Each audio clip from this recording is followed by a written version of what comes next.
Hola chicos, ¿cómo están? Yo me llamo Reyes Can y hoy les vamos a presentar un tema. ¿Están listos?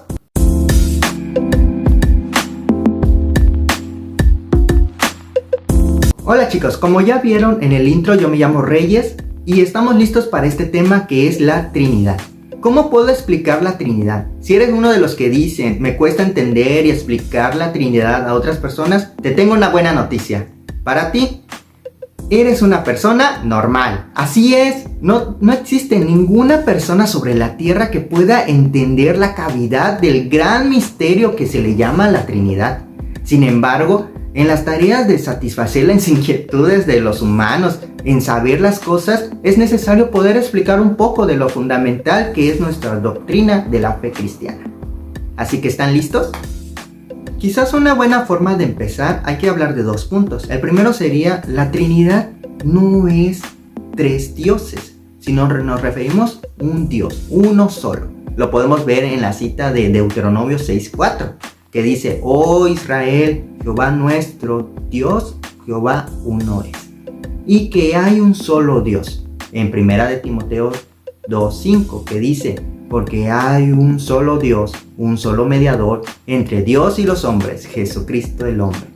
Igual podemos hablar que Jesús nunca dijo que era otro Dios, sino que dijo que Él era Dios con su Padre. Él juntos eran uno solo. Y lo podemos ver en Juan 10:30, que dice, yo y el Padre uno somos.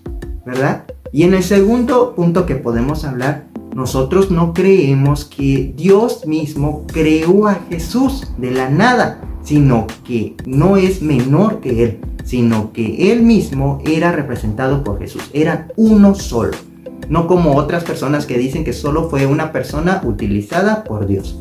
Así que podemos creer que la Trinidad es la creencia de Dios en tres personas, que son eternos y que son iguales, y que nomás son distintas en personalidad.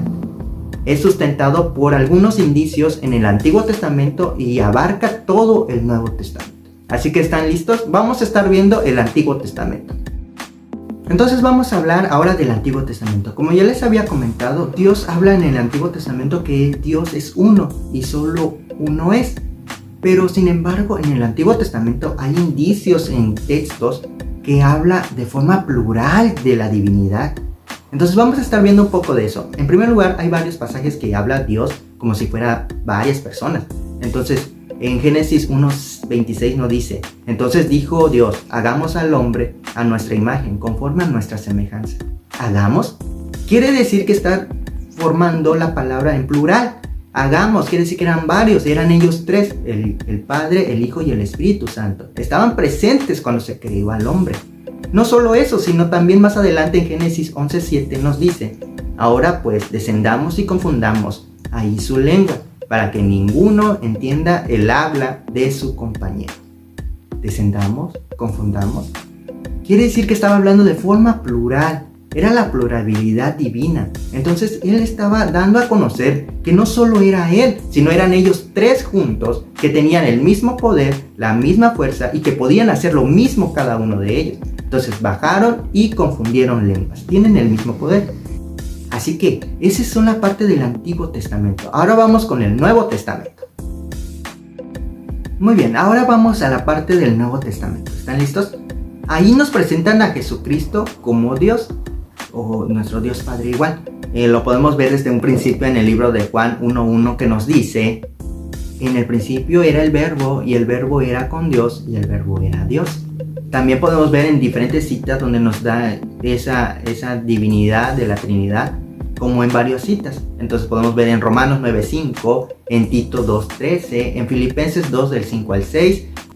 Ahí podemos ver que nos habla mucho de Jesús y de Dios juntos. Pero también nos habla de alguien muy principal, que es el Espíritu Santo, que nos da las características, atributos que también tiene como Dios los tiene, que son los atributos constitutivos. ¿Cuáles podrían ser esos?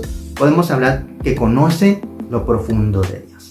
En 1 de Corintios lo podemos ver en 2:10 que dice, pero Dios nos las reveló a nosotros por el Espíritu, porque el Espíritu todo lo escudriña a lo profundo de Dios.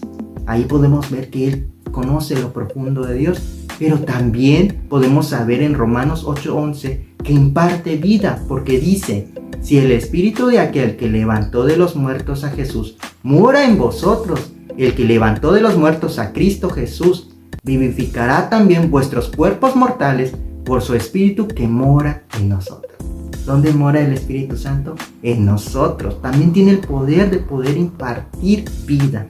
Pero también dice en el Antiguo Testamento, en Job 33:4, que Él es nuestro creador y el Espíritu de Dios me hizo y el soplo del Omnipotente me dio vida. Así que podemos saber que también es nuestro creador y también sabemos que Él es omnipresente. En Salmos 139 nos dice: ¿a dónde me iré de tu espíritu y a dónde oiré de tu presencia?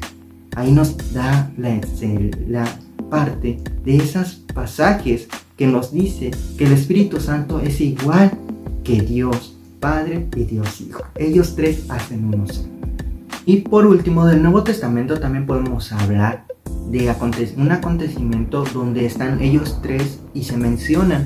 Uno habla, uno aparece y el otro realiza su bautizo, que es en Marcos 1 del 10 y 11, donde nos habla del bautizo en agua de Jesús, donde podemos ver cómo Él representa esa parte, ¿verdad?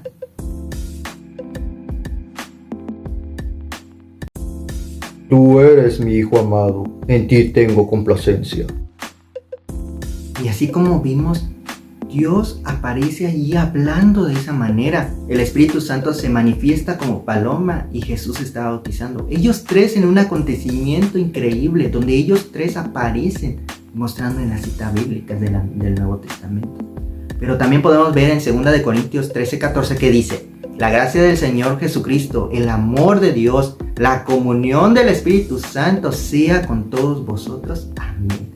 Esta saludación que hace el apóstol Pablo hacia nosotros nos dicen que los tres son dignos de poder derramar bendición sobre nosotros. Quiere decir que tienen el mismo poder cada uno de ellos y que ellos están presentes para poder derramar ese poder sobre nosotros.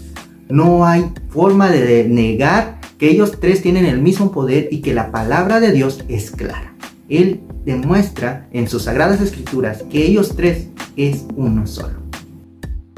En el pasado los cristianos han tratado de buscar ejemplos que puedan demostrar la Trinidad para que sea más fácil de entender y así no basamos tanto de hacer que puedan entender mucho las escrituras, porque a muchos se nos hace muy difícil. Pero usamos ejemplos para poder ayudarlos y para demostrar cómo son tres en uno. Tales ejemplos podrían ser como el agua, que son en el estado líquido, sólido o gaseoso. O las dimensiones de las cosas, que son lo largo, lo ancho y lo profundo, pero sigue siendo la misma cosa. O los árboles, que tienen raíces, troncos y hojas, pero es el mismo árbol. O también el hombre, que es a la vez un esposo, un padre y un hijo. Pero también podemos ver el trébol, que tiene tres hojas iguales, pero sigue siendo un mismo trébol. O la electricidad, que lo puede usar una televisión, una lámpara y una licuadora. Son diferentes aparatos, pero siguen usando la misma electricidad. Y también podemos hablar del que más conocemos, que es el triángulo, que tiene sus lados iguales, pero sigue siendo un mismo triángulo. Así que son ejemplos que podemos utilizar para ayudar a las personas a que puedan entender mejor la Santa Trinidad. La verdad es que ninguno de los ejemplos que les he dado puede solucionar o dar a entender por completo la infinita idea de la Trinidad, de la Santa Trinidad, porque es difícil entender una cosa que nosotros no alcanzamos a entender como ser humano. Pero hay que tener fe y creer que es así, porque la palabra de Dios no miente. Si Él dice que son tres, así debe ser.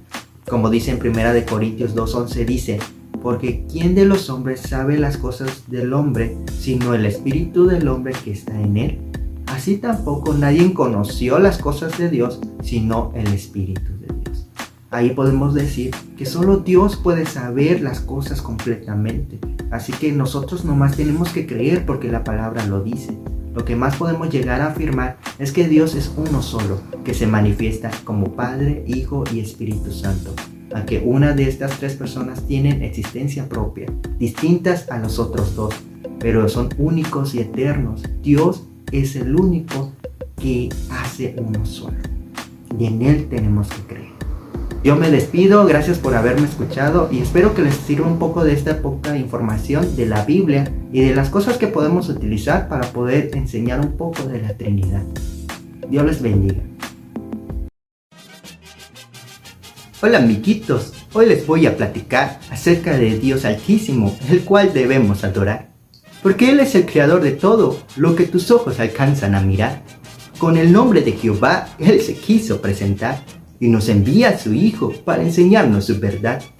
Hay que leer su palabra cada día y allí lo conocerás. Jesús de Nazaret lo llamaron porque allí lo vieron crecer. Y Él nos mostró su Padre y nos reveló su gran poder. Jesús es Hijo de Dios y al irse solo no nos dejó. Él nos mandará a alguien y en el cielo Él lo escuchó. Y nos mandó al Espíritu Santo, que Él nosotros habitó. El Espíritu Santo vive aquí en la tierra y en tu corazón. En ti guía y te enseña con todo el amor de Dios. Dios Padre, Dios Hijo y Dios Espíritu Santo. Están unidos en uno solo.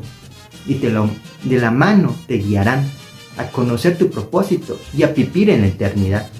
Los tres juntos forman una hermosa Trinidad. Si lo amas y lo obedeces, con ellos caminarás y alcanzarás fielmente la justicia y la verdad. ¡Bomba!